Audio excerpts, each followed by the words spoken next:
You are your best creation, the realization of your own destination. Welcome to Self Discovery University, where we take the best of you to connect it with the rest of you. I'm your self discovery specialist. Today we are talking about no way out. What does it mean to have no way out? Okay, a lot of times we've been in our lives. Personally, I've been in my own life where I was going to a church for 10 years. I was on the audiovisual team. I was constantly serving, and I felt at that time like everything I was doing, everyone else felt good about it, but I didn't feel good about it. And I felt trapped. And because the reason why I felt trapped, because it's like people would leave the church and then you have the ministers and the pastors get up and say, okay, well, you see what happened to these people. They would like shame them. They're like, okay, you see what happened when these people left the church, this can happen to you. And they would always, every week, say that. For example, we had one member that was like sleeping with like all, the sisters in the church. And they were like, okay, you see what happened to this person. And he left and he came back. I'm just like, okay, why would you come back? It's just like we sign up for abuse. And because I feel like, I know personally, when we feel like, there's no other way to go, we think in our mind like, okay, there's no options. Maybe you're in a situation where you feel like there's no options. There's no options for you're older. You've been in the workforce, been doing the same shit for like 21 years, and you feel like you can't reskill or retool to work in a different industry. Or you feel like you're younger, you're only been to college, but you don't have the work experience, like employers say, you don't have the work experience to get the job that you want. Or, for example, you're a parent and you're trying to, parent your kid, take care of your kids, but you feel like you don't have a babysitter, you don't have enough money, or you don't know how to compete with the technology. The technology babysits your kid better than you do, teaches your kid better than you do. So what do you do in this situation? First of all, you have to understand, get it in your mind. You always have a way out. Your way out is your way in. Okay, your way out is your way in. In order for you to change your outside circumstances, you have to change how you think and feel about yourself. Even right now, I'm going through this online training through an app. I did all the courses. I did all the fucking steps. And it says, okay, well, you have to wait an hour, which is mandated, made by a man who enforces his rules through what? Fear, intimidation, puts you in jail. You have to do this mandatory anti-sexual harassment, which is interesting because it's focusing on homosexual rights. It's focusing on religious rights. It's focusing on transgender rights.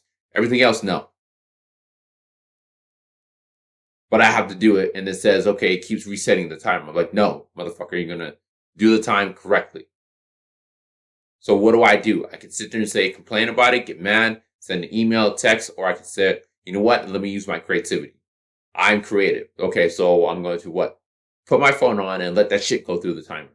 Then I'm going to email or text whatever person needs this training because, again, they're under pressure from the state, the law. I can shut you down. I can do this. I can do that. I can do this. Everything rests on that. Fear, intimidation, what? Coercion. Or persuading you to do shit you don't want to do. Because why? We don't understand ourselves. The reason why we don't have a way out, well, we think we don't have a way out. See, when we think we don't have a way out, our imagination is our most powerful tool. If we don't understand how to use our imagination and what that is, we keep creating shit we don't want. We keep creating shit that not allows us to be the best of us. This is your creative power, your imagination. This is why you don't need school. You need a university. You don't need any of that shit. You need to learn how to use, this is the biggest university you need to understand, self-discovery.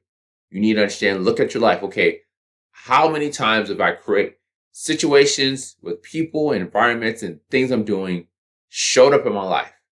Where did I start from? It started from your thoughts. Okay, coronavirus and all that shit. That started in people's thoughts.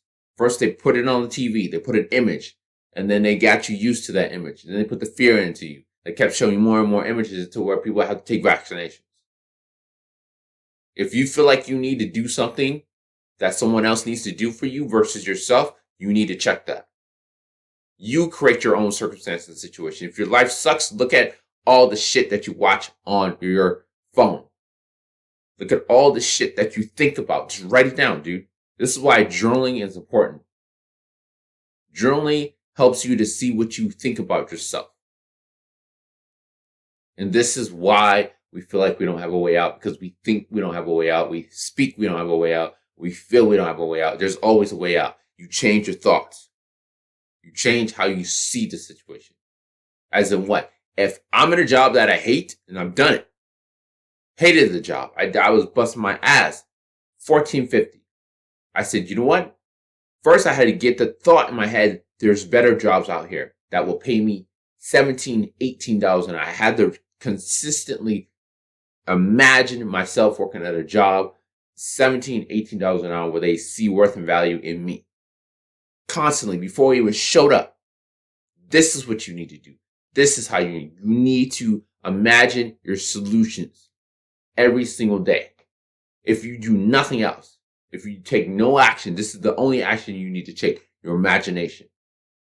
If I'm the hood, the ghetto, and I see drugs, violence, prostitution, motherfuckers just getting killed, imagine yourself in an environment. Go online. What do you like to do? Say like you like to, do music production.